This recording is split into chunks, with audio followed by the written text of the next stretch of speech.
The Soldier Supreme is one of the newest characters in the Marvel Universe, but he's oh so familiar. A cross between Captain America and Doctor Strange, he's one of the many amalgamations to appear in the publisher's Infinity Wars storyline. Created by Gerry, Duggan, and Humberto Ramos, the character made his debut at the end of this year, and with him comes one piece of a grander story about how our favorite heroes and villains have all been fused together. So today we're shining more light on his story with our list of the top 10 Soldier Supreme facts. Also be sure to stick around till the end of the video because we'll be reading off some comments from one of our other lists. Now let's get to it.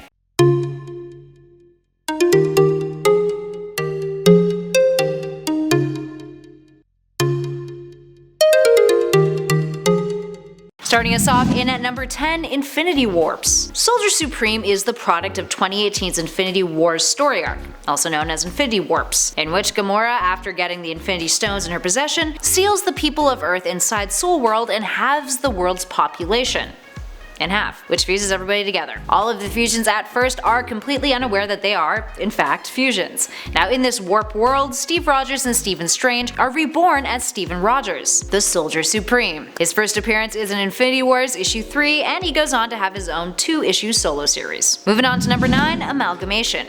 Fusing characters together is not something new over at Marvel. Now back in 1996, there was a publishing imprint created between Marvel and DC that was called Amalgam Comics. It featured characters from both publishers, but merged together. For example, Wolverine was combined with Batman to create a character named Darkclaw. Captain America and Superman were fused together and created Super Soldier. These characters in the Marvel Universe live on Earth 9602, which even fused story events together, like Secret Crisis of the Infinity Hour, which combined Secret Wars, Infinity Gauntlet, and DC's Zero Hour and Crisis on Infinite Earths. The name didn't give it away.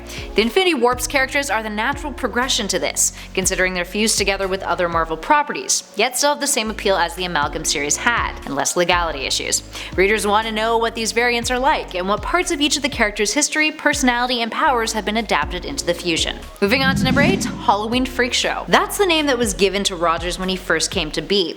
Now his origin is similar to that of Earth 616 Steve Rogers, but contains hints of the mystical, helping bring Strange's background into the mix. So during World War II, the US became desperate and started working on an experimental option in order to get an upper hand on the Axis forces. Private Stephen Rogers, who had been classified as 4F by the military, was one of their guinea pigs. The Super Soldier Serum was used on him in order to increase his strength and physicality, but little did he know that the serum was actually a cover for mystical rituals, which ended up giving him arcane powers. The military, disappointed in this creation, called Rogers a Halloween freak show, but eventually let him train and use his powers for the good of the country. Lucky for them, they really needed it. And at number 7, his shield. As shown in issue 1 of Soldier Supreme, Rogers' shield can withstand not only bullets, but missiles, projectiles, and even blasts from a tank. His shield looks just like Captain America's vibranium one, except it's a mystical shield, similar to the ones that Doctor Strange conjures, and in the beginning of the issue, Rogers becomes increasingly adept in making them.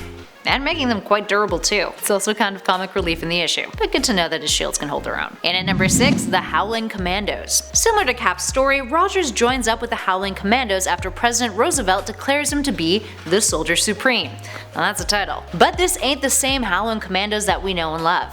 Instead, the group, which consists of Dum Dum Fury and Bucky Wong, a friend of Steve's from back home, call themselves the Howling Commandos of Hogarth, which Rogers states is the name that he got from a nightmare. This is a subtle reference to Hogarth, an ancient and powerful entity, the mystical patron of order, who often appears with tiger-like features. Now one of the spells that invoke Hogarth is the Mist of Hogarth, which acts as a traveler's guide in Nightmare's realm.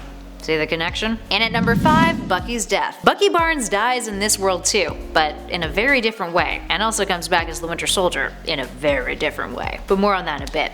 So Rogers witnesses Bucky's death in perhaps a more grueling way than he does in the 616 continuity. Now while out on a mission in the dead of winter, the Howling Commandos are bombed, and Bucky is seemingly blown to smithereens, totally incinerated, covering the snow in his blood. Rogers survives because of his physiology, and sees that Bucky is gone. So in his immediate grief, he begins to cast a spell to resurrect Bucky, who ends up making one hell of a comeback in a not so corporeal form. But like I said, more on that later. And at number 4, his healing abilities. Resurrection spells of sorts isn't the only thing that Rogers can do. In the same issue, we see Fury mention to Rogers that he needs to inspire the men that they're working with, not just win against impossible odds or patch them up when they get wounded. He then reveals that he has a bullet hole through his head, and then thanks Rogers for the new eye. So yeah, that means Stephen Rogers can use his magic to repair limbs and body parts and technically almost bring people back from the dead too, considering Fury got shot in the head. You don't come back from that injury easy. And at number 3, Dormammu Rhett. After the death of Hitler, Rogers and his team decide to go after Dormammu Rhett, the fascist evil priest of hell, who is a combination of Dormammu and Red Skull.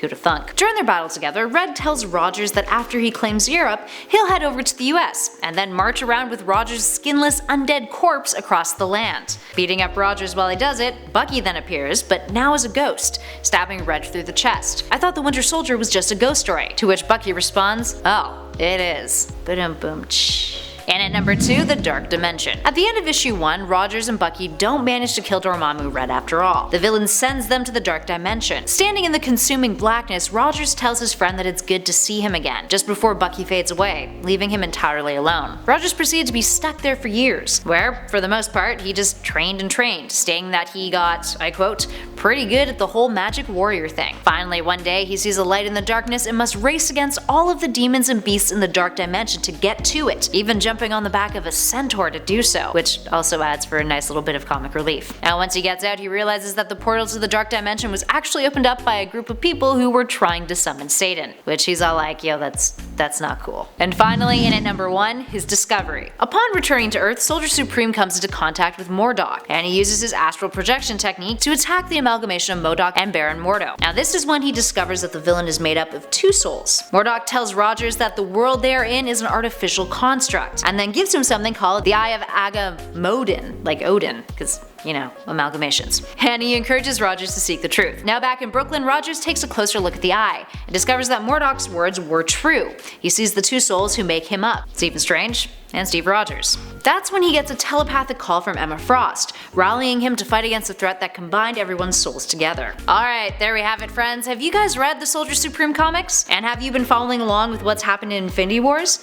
Give us a shout in those comments below. Speaking of comments, let's read off some from a previous video, our first nerd news video. Shuri just became a Guardian of the Galaxy. From OJ Plaz, Kelly! Hey guys, to whomever reads this comment, may your day go amazing. Thanks OJ, you too. From Chicken Nugget.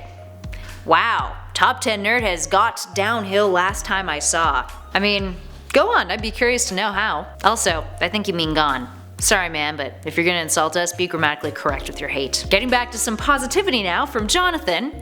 Kelly is like a superhero of hosts. She could read anything and make it sound interesting. Now these videos are great by their own merits too. Keep them coming. Thanks Jonathan. We love making them, so we're glad the viewers like yourself are digging them. Also, major shout out to everyone who commented on the video about how they like the new series. We're hoping to do some more of the nerd news in the future, so we appreciate the love. Alright, that's it for now folks. If you guys dug this video, hit that like button, subscribe if you're new, and be sure to take a look at the playlist currently flashing on your screen. In the meantime though, thanks for watching. I'll catch you all in the next one.